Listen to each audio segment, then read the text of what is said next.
ছোটদেরকে ধীরে ধীরে সামনে এগিয়ে যেতে না দেই, তাহলে আমাদের মধ্যে ধীরে ধীরে এমন একটি মানসিকতা আসবে, যেই মানসিকতা হয়তো আমাদেরকে ধীরে ধীরে একটি স্বৈরাচারী আচরণের দিকে নিয়ে যেতে পারে। পক্ষে বিপক্ষে কথা থাকবে, যুক্তি তর্ক থাকবে, কিন্তু দিন শেষে যেটা দেশের জন্য, দেশের মানুষের জন্য মঙ্গলকর, আমরা সবাই যেন সেটাতে ঐক্যবদ্ধ হতে পারি। বাংলাদেশ পুলিশ নামক যেই প্রতিষ্ঠানটিকে খুনি হাসিনা ধ্বংস করে দিয়েছে, সেই প্রতিষ্ঠানটি যেন কাজের মাধ্যমে তার গৌরবটি আবার ফিরিয়ে আনে। এই খুনি হাসিনার বিচার যেন আমরা ঐক্যবদ্ধ ভাবে করি। কোন অপরাধীর জন্য সুপারিশ নিয়ে আমরা যেন থানায় না যাই। খুনি হাসিনা জান নিয়ে পালিয়ে যাওয়ার পরে আমরা এই বাংলাদেশ নিয়ে যে স্বপ্নগুলো দেখেছিলাম, সেগুলো আমরা বাস্তবায়ন করতে চাই। তাহলে আমাদের এই রাজনৈতিক দলগুলোকে ঐক্যবদ্ধ ভাবে কাজ করতে হবে। আমাদের যে কোনো একটি বিষয়ে পক্ষে বিপক্ষে কথা থাকবে, যুক্তি তর্ক থাকবে, কিন্তু দিন শেষে যেটা দেশের জন্য, দেশের মানুষের জন্য মঙ্গলকর, আমরা সবাই যেন সেটাতে ঐক্যবদ্ধ হতে পারি।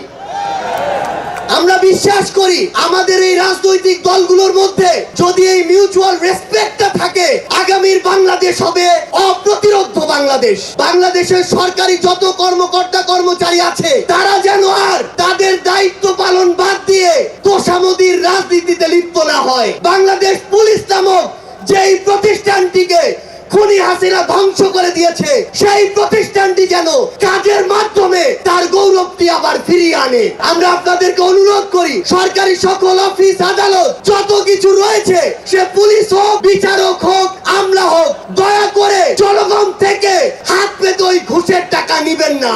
এই রাষ্ট্রীয় প্রতিষ্ঠানগুলোকে খুনি হাসিনা নিজ হাতে ধ্বংস করে দিয়ে গিয়েছে। সকল রাজনৈতিক দলকে ঐক্যবদ্ধ ভাবে এই প্রতিষ্ঠানগুলোর সংস্কার করতে হবে। এই খুনি হাসিনার বিচার যেন আমরা ঐক্যবদ্ধ ভাবে করি। একটা জিনিস মনে রাখতে হবে, নিজেদের সামান্য স্বার্থের জন্য যেন কোনো অপরাধী ছাড় না পেয়ে যায়। কোন অপরাধীর জন্য সুপারিশ নিয়ে আমরা যেন থানায় না যাই। এই নতুন বাংলাদেশে ধ্বজভঙ্গ শিক্ষার সিস্টেম গুলো, এই কারিকুলাম গুলো আমাদেরকে ঠিক করতে হবে।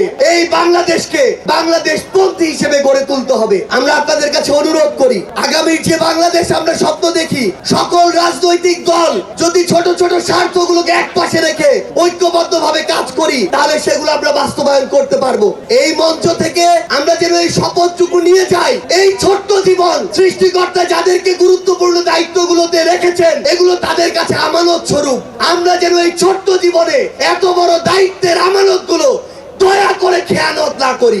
আমরা যদি যারা বড় রাজনৈতিক দল রয়েছি, ছোটদেরকে ধীরে ধীরে সামনে এগিয়ে যেতে না দেই, তাহলে আমাদের মধ্যে ধীরে ধীরে এমন একটি মানসিকতা আসবে, যেই মানসিকতা হয়তো আমাদেরকে ধীরে ধীরে একটি স্বৈরাচারী